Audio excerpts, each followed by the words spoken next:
20 साल में सेट कर लिया था ना, तो वहां पे ये सेफ महसूस, क्योंकि वहां के तौर तरीके आपको सब पता होंगे कि मैनेजर आएगा और काम नहीं करा तो कैसे बचना है ना, सुपरवाइजर आएगा तो उससे क्या कहना है, छुट्टी मारने के लिए क्या करना है, काम से बचने के लिए क्या करना है, और काम कितना तो करना ही पड़ेगा। हर चीज के वहां के तौर तरीके आपको सेफ थे ना, मतलब वहां पे बादशाह थे आप। कोई नया आएगा, छोटे साइड है तुझे क्या पता, भी 20 साल हो गए मेरे को यहाँ पे चलती थी ना, तो आपका सेंस ऑफ सिक्योरिटी इसका गिव अप हो जाता है। लेकिन आप यहाँ पे डीटीएम में है, यहाँ के तौर तरीके पता है क्या होगा, कैसा, कितने आएगा, वहां पे ये पता था ना कितने पैसे 1 तारीख को आएंगे, 1 को आते थे, 7 को, 10 को, 7 तारीख में आते थे, तो पता था ना 7 को सुबह को नहीं तो शाम को आ ही जाएंगे, और शाम को नहीं तो 8 को तो पक्का है ही, ये कंफर्म था ना। यहाँ पे पता है कितने पैसे आएंगे, तो वो जो डर होता है ना, वो जो डर होता है ना, डर वो पक्का होता है। लेकिन उसके बाद भी कि यार अब जॉब पे कमल भैया नहीं जाऊंगा तो, लेकिन बहुत सारे लोग क्या करते हैं, जॉब छोड़ के वापस जॉब पे, यार यहाँ पे तो पता ही नहीं है, तो वो फेयर हो जाता है।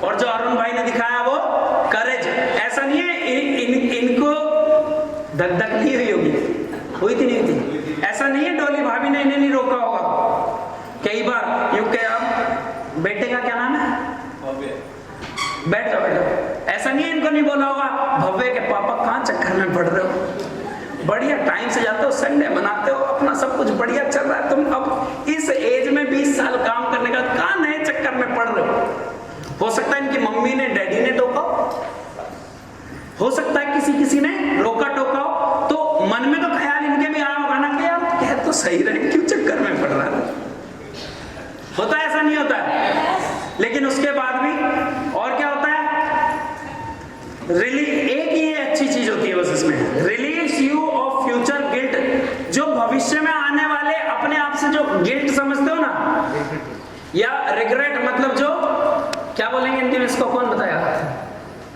जो अपने आप में एक हीन भावना टाइप आती कि यार, चलो मैं आपको ऐसे समझाता हूँ, शब्द नहीं समझ आ रहा, बात समझ जाओगे कि यार तब ये कर लिया होता तो कुछ और हो सकते थे। सोचते हैं, वैसे नहीं सोचते हैं कि यार सब एक चीज तो सोचते हैं, यार जब मम्मी पापा कह रहे थे पढ़ ले पढ़ ले पढ़ ले, अगर पढ़ लेते तो यार आज जिंदगी कुछ और हो सकती थी, या तब मैंने उस जॉब को ना छोड़ा होता, या तब मैंने इंटरव्यू दे दिया होता, या तब मैंने थोड़ी और मेहनत कर ली होती, तो यार जिंदगी कुछ और हो सकती थी। जो ये सोच बुढ़ापे में आपके पास आती कि यार डीटीएम तो मेरे पास आया था, अगर मैं काश उस वक्त 3 साल लगातार मेहनत कर जाता तो करोड़पति तो यार मैं भी बन सकता था। उस सोच से, उस गिल्ट से आपको बचाएगा, उस गिल्ट से आपको बचाएगा। और commitments need to be made in both good times and as well as bad time. जरूरी नहीं है जब सब कुछ बढ़िया चल रहा है तभी आप कमिटमेंट करोगे, जब कुछ भी सही नहीं चल रहा तब भी आप कमिटमेंट करोगे। जैसे पिछली बार बहुत सारे लोग थे, मैंने एक कमिटमेंट करी थी, क्या करी थी बताओ, बताओ क्या करी थी, आने वाले टाइम में 1000 लोग की एलटीपी होगी। आने वाला टाइम नहीं बोला मैंने, हाँ 200 बंदों की करी थी 2024 में करेंगे, हाँ पास आ गया। मैंने कहा दिसंबर में जो ट्रेनिंग होगी वो कमल भैया की होगी, वो 1000 लोगों की ट्रेनिंग होगी, ये बोला था ना, तो उस प्रोसेस पे मैं भी तो चलाऊंगा। अब जब आप कमिटमेंट करते हो या कोई भी नया बदलाव करते हो ना, तो बहुत सारी दिक्कतें आती हैं, और लेकिन आप उस पे गिव अप ना करो, क्योंकि क्या होगा उसमें, बहुत सारे लोग आपके खिलाफ आएंगे, बहुत सारे लोग आपके साथ आएंगे, है ना, बहुत सारे नए चेंजेस, बहुत सारे लोग आपके सलाहकार आएंगे, बहुत सारे कुछ करके आएंगे, कुछ लेके आएंगे, कुछ दे के आएंगे, कोई कुछ कहेगा, कोई कुछ कहेगा, कोई कुछ कहेगा। हर चीज को समेटने के बाद, चाहे सिचुएशन जो मर्जी चल रही हो, अगर कमिटमेंट कर दी तो कर दी, फिर उसके बाद सोचना है क्या होना है। तो चाहे आपका समय कैसा भी चल रहा हो, अच्छा समय चल रहा है तो भी आपने लगातार कमिटमेंट करना है, ताकि बुरा समय जब तक सारे नहीं बोलोगे, आज मैं भी ऐसी हूं, तब तक, ताकि बुरे टाइम में, अच्छे टाइम में कमिटमेंट क्यों करनी है, ताकि बुरा टाइम, समझदार हो। और बुरे टाइम में कमिटमेंट क्यों करनी है? क्योंकि अच्छा समय आया। ताकि अच्छा समय आ जाए। हमारे कमिटमेंट ना करने की वजह से ही तो ये बैड टाइम आया है, क्योंकि लगातार महंगाई बढ़ती जा रही है और हम कोई नई प्रतिभा सीख नहीं रहे। वही मैंने एक बार ट्रेनिंग ली थी, अर्जुन भाई का एग्जांपल दिया था। देखो 1 मिनट में आपको समझाता हूं। अभी एक लड़के की उम्र मानते हैं 20 साल, 22 साल, 23 साल, 24 साल है और उसकी सैलरी है 20,000। घर से सब कुछ ठीक ठाक है, बढ़िया मजे में रहेगा नहीं रहेगा? अब जब 20,000 कमा रहा है और लड़का मजे में है, तो मोहल्ले पड़ोस रिश्तेदारों से देखा जाएगा? क्या करेंगे वो उसके साथ? बिगाड़ने की कोशिश। उसकी शादी कर देंगे। कितने दिन खुश रहेगा बच्चा? कुछ जिम्मेदारियां ले। और अब उसकी सैलरी कितनी थी? 20,000। और कितने लोग थे वो? एक। अब उसकी शादी हो गई, अब कितने की जिम्मेदारी है उस पर?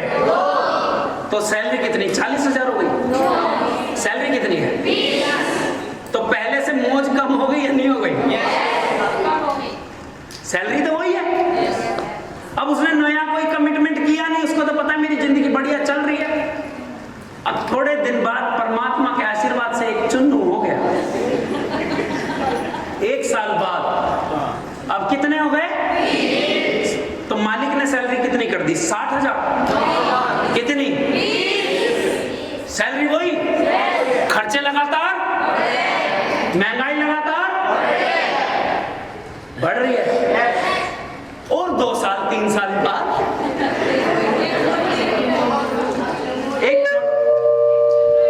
एक छोटा रिचार्ज और हो गया। अब मेंबर कितने हो गए? सैलरी कितनी है? खर्चा चलेगा? तो जिसका बहुत अच्छा टाइम था उसका कौन सा टाइम आ गया? क्योंकि उसने नया कमिटमेंट नहीं किया। अगर मैं वही सोनी की जॉब करता रहता जहां पे मैं बेस्ट प्रमोटर था, बेशक उस वक्त मैं 2012 में 29-30 हजार रुपए कमाता था। अगर मैं सोचता कि बढ़िया जिंदगी चल रही है यार, बढ़िया जिंदगी चल रही थी मेरी, बहुत मजे में, पर मैंने चक्कर चलाया क्या? खुद को अपग्रेड किया, एमबीए किया, ओप्पो में टीएल लगे। हाईएस्ट पेड टीएल था मैं आज तक ओप्पो में। इतनी सैलरी वाला कोई टीएल नहीं है। प्रमोद भाई बैठे हैं गवाह। अभी तक भी इतनी सैलरी लेने वाला कोई टीएल उसमें नहीं है। 2013 में लॉन्च हुई थी। उसके बाद हाईएस्ट पेड वाला भी फिर भी रिजाइन कर दिया मर्जी से, क्योंकि मेरे को जरूरतों के हिसाब से जिंदगी नहीं जीनी, मेरे को जिंदगी जीनी है अपनी चाहतों के हिसाब से।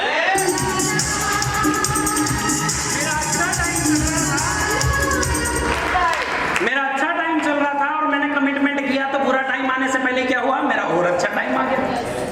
फिर मेरा अच्छा टाइम चल रहा था, मैंने फिर भी ली टीवी ज्वाइन की। मैं एज अ सेल्स मैनेजर बना और मैनेजमेंट पे भी मैं फिर अच्छा टाइम चल रहा था।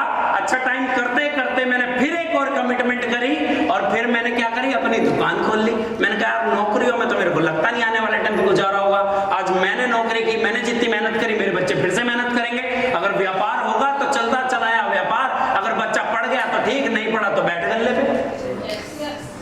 ये सोचा था मैंने और फिर देखा।